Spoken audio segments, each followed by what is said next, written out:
So about 11 months ago, I made a video. In fact, it's this one right here, where I said, hey, I'm buying a motel. And go check out that video. I actually have the Christmas tree in the background. By the way, don't forget to subscribe. It's almost Christmas, and what I want for Christmas is 1,000 subscribers. Hit the button below. I think my setup is a little nicer this year. I even got a Christmas blanket. Happy holidays wherever you are in the world.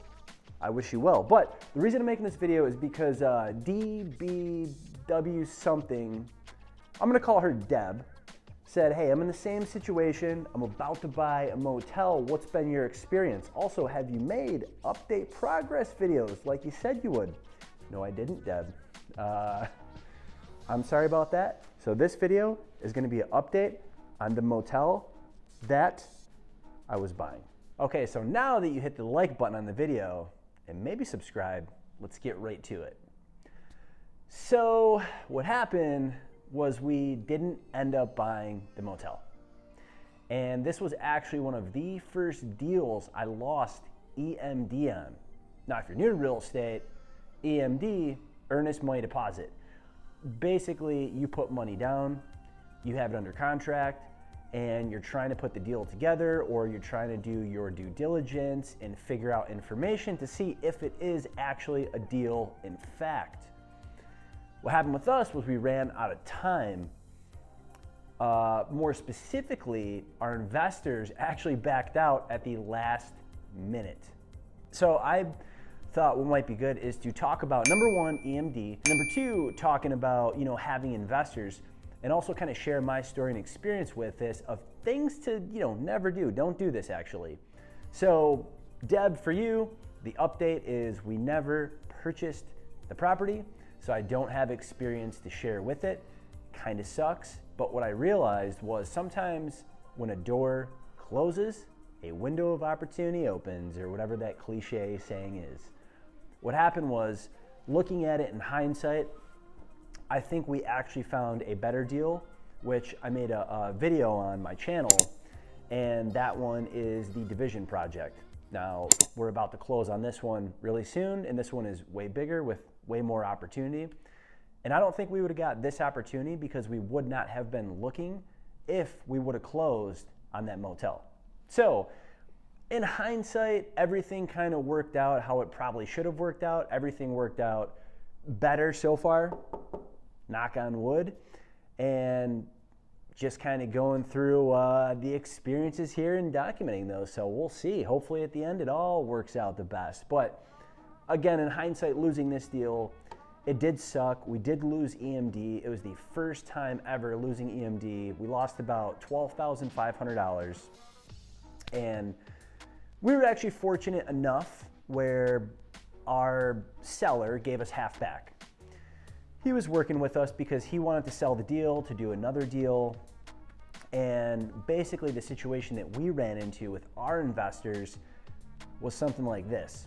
I was on vacation with my fiance and basically had, no internet really, no connectivity. I would check on things here and there.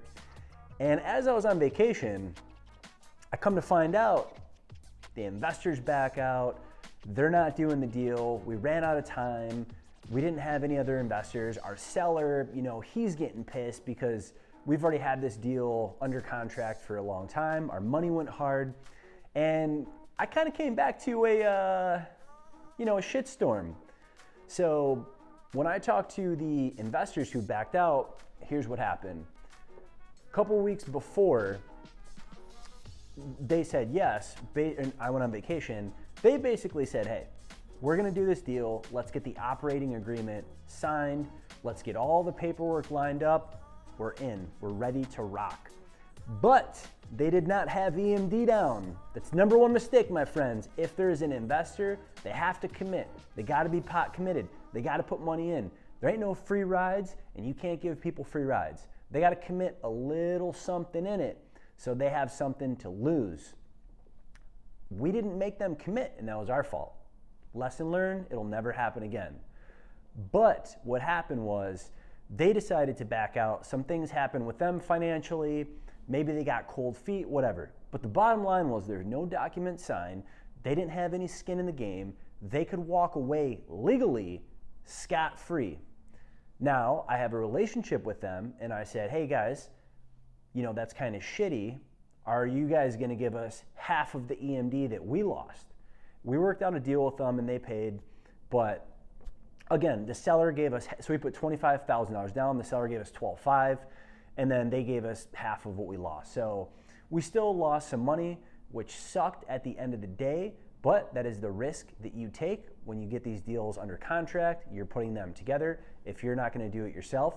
Hell, there's even times where you might get a deal under contract and, you know, purely based on the seller getting you information, they might drag their feet, right? And if they drag their feet, guess what's gonna happen?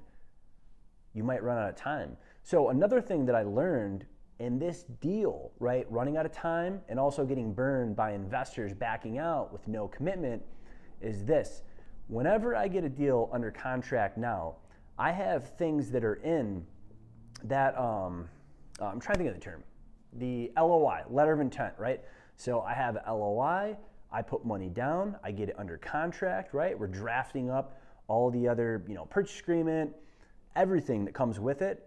I always start with an LOI. Here's my letter of intent. You know, I'd like to put some EMD down, and here are kind of the terms to get it under contract so I could figure out if there's a deal or no deal.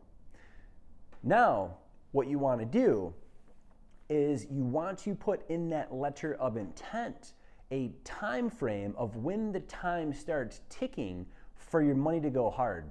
Here's what I mean by that is, for example, if you're doing a general LOI, which I've done in the past and those have screwed me, basically me saying, hey, I want to buy this property and I'm going to put down X amount of dollars and I have 45 days to say yes or no.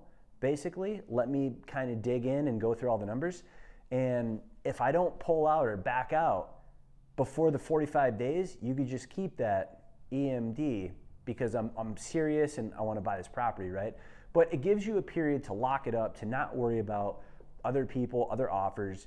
You know, usually you have some kind of general terms in place for that. Before you get the LOIs, you're drafting up the purchase agreement, right? Now, what I started changing recently was basically the time frame of when the money goes hard does not start until certain things are met. For example, you need to send over your past 3 years tax return. You need to send over all the leases, all the rental agreements that you have in that property. You know, whatever you want to put in your list to start the clock to when the clock ends, you need to put that in your LOI because that's going to protect you.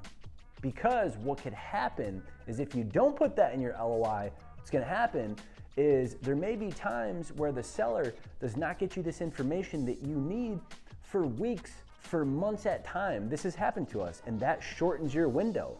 They could be using that as a strategy, right, to make you commit, to move a little faster, or they may just be busy and not have proper documentation and organization. So those are some lessons that I learned losing the EMD, which is never fun to lose money. The great Warren Buffett always says, never lose money. That's his number one rule. But you live and you learn and you subscribe to my channel so you don't make the same mistakes. All right, Deb, I hope that was a good wrap-up summary, follow-up for your question. If anybody else has questions, drop them below. I'm happy to help. And happy holidays. See you in the next video.